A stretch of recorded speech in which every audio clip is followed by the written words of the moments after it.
یہ جو کوئی بھی ہے مجھے جان سے مار دے گی، یہ تو کوئی چڑیل آفت لگتی ہے۔ اتنی خوفناک ہنسی کسی انسان کی تو ہو ہی نہیں سکتی۔ میں نے وہاں سے بھاگنا چاہا، میں بہت تیز بھاگ رہا تھا، مگر وہ شاید میرے سے بھی تیز بھاگ رہی تھی۔ اب وہ درخت اس طرح سے ہلنے لگ گئے کہ جس طرح سے وہ درختوں کے اوپر بھاگ رہی ہو، ایک شور سا مچ گیا۔ سڑک بہت زیادہ لمبی تھی، میں تو سوچ بھی نہیں سکتا تھا کہ اتنی لمبی بھی کوئی سڑک ہو سکتی ہے، یا شاید وہ سڑک ختم ہونے کا نام ہی نہیں لے رہی تھی۔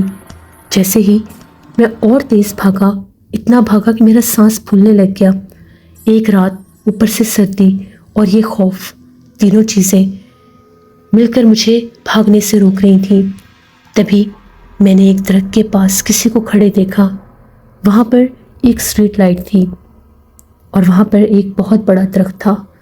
اس درخت کے پاس کوئی کھڑا ہوا تھا۔ میری تو جان نکلنے والی ہوگی کہ یہ جو کوئی بھی ہے میرے سے پہلے ہی وہاں پر کیسے پہنچ گیا۔ اب وہ قدموں کی آہٹ نہیں سنائی دے رہی تھی، بلکہ میرے بڑھتے بڑھتے قدموں کے ساتھ میرے کانوں میں کسی کی خوفناک اور رونے کی صدا گونج رہی تھی۔ وہ رونے کی آواز اتنی بھیانک تھی کہ جس طرح سے دیر رات کے آدھی رات کو کوئی ماتم کر رہا ہو۔ تبھی میں کیا چاہ کر دیکھتا ہوں، اسی درخت کے پاس ایک عورت بیٹھی ہوئی تھی، اور وہ بیٹھی ہوئی عورت اتنی قداور تھی کہ مجھے دور سے لگ رہا تھا کہ وہ کھڑی ہوئی ہے۔ اس نے اپنا سر اپنے گھٹنے پر رکھا ہوا تھا اور دھاڑے مار مار کر روئے جا رہی تھی۔ میں اسے دیکھ کر بہت زیادہ ڈر گیا۔ میں نے اسی لمحے اللہ کا کلام پڑھنا شروع کر دیا۔ میں آیت الکرسی کا ورد کرنے لگا۔ جو ہی میں نے بلند آواز میں آیت الکرسی پڑھی، اس نے اپنے گھٹنوں سے سر اٹھایا، اوپر دیکھا میری طرف۔ اس کی آنکھوں میں انگارے تھے۔ وہ بہت بھیانک مخلوق تھی۔ بڑے غصے سے کہنے لگی کہ جو بھی پڑھ رہے ہو اس کو روک دو، ورنہ تمہیں جان سے مار دوں گی۔ میں نے پھر بلند آواز میں ذکر شروع کیا تو تبھی وہ آگ کے ایک شعلے کی طرح اسی درخت میں غائب ہو گئی۔ پھر میں نے پیچھے پلٹ کر نہیں دیکھا۔ میں اتنا بھاگا، میں مین روڈ پر آ گیا۔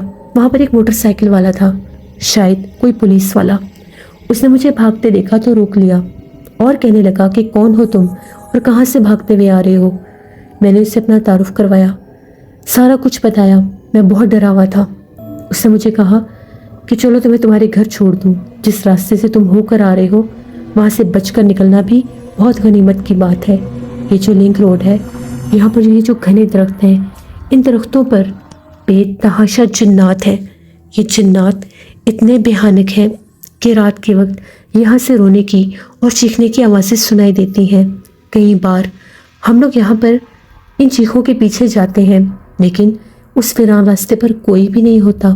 کبھی سڑک کے درمیان میں آگ جل رہی ہوتی ہے اور کبھی اس کے آس پاس بہت سی عورتیں بیٹھ کر بین کر رہی ہوتی ہیں۔ تمہیں کس نے مشورہ دیا تھا تم اس راستے پر آؤ؟ میں نے اسے کہا کہ میرا یقین مانو، مجھے نہیں پتا تھا کہ یہ راستہ اتنا زیادہ خطرناک ہو سکتا ہے۔ میں تو آج سے پہلے اس راستے پر کبھی بھی نہیں آیا۔ وہ تو میرا موٹر بائک خراب ہو گیا، جس کی وجہ سے مجھے پیدل آنا پڑا۔ اس راستے کے بارے میں سنا ضرور تھا کہ یہ 10 منٹ بعد ہی لنک روڈ آگے جا کر ہائی وے سے مل جاتا ہے، اور پھر مجھے یہ تھا کہ میں گھر جلدی پہنچ جاؤں گا۔ تبھی اس موٹر سائیکل والے نے مجھے یہ کہا کہ گھر جانے کے لیے اگر تم بچتے ہی نہ تو پھر گھر کیسے پہنچتے؟ اس کی باتیں اور بھی زیادہ ڈرانے لگ گئیں۔ تبھی اس نے مجھے میرے گھر کے باہر اتار دیا۔ جیسے ہی میں اپنے گھر کا گیٹ کھول کر اندر جانے لگا، میں نے پیچھے پلٹ کر دیکھا تو وہ پولیس والا غائب ہو چکا تھا، یا شاید میں ہی اتنا خوف زدہ تھا کہ وہ وہاں سے چلا گیا۔ گھر پہنچا، بہت زیادہ طبیعت خراب تھی، خوف سے برا حال تھا، بہت تیز بخار تھا۔ اگلے دن تو آفس جانے کے قابل بھی نہیں رہا۔ گھر والوں کو ساری بات بتائی۔ میرے گھر والے بہت زیادہ پریشان تھے۔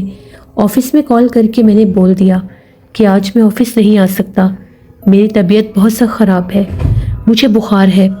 اور میں نے دستگیر کو یہ بھی کہہ دیا کہ میکینک آئے گا تو میرا موٹر بائک ٹھیک کروا دینا۔ اس نے کہا کہ صاحب ٹھیک ہے، میں آپ کا موٹر سائیکل ٹھیک کروا دوں گا۔ اس کے بعد میں 2 دن آفس نہیں گیا، میرا موٹر سائیکل ٹھیک ہو گیا تھا۔ اسی شام آ کر دستگیر مجھے موٹر سائیکل گھر دے گیا تھا، اور میں نے اس کے بدلے میں اس کو انعام بھی دیا تھا۔ جس کو لے کر وہ بہت زیادہ خوش تھا۔ اس کے بعد میرے ساتھ جو کچھ ہوا وہ میں آپ کو اگلی قسط میں ضرور بتاؤں گا، کیونکہ میں تو وہاں سے ہو کر آ گیا تھا اور زندہ بچ کر بھی آ گیا تھا، لیکن میں نہیں جانتا تھا کہ میرے آنے کے بعد بھی وہ مخلوقات میرا پیچھا نہیں چھوڑیں گی۔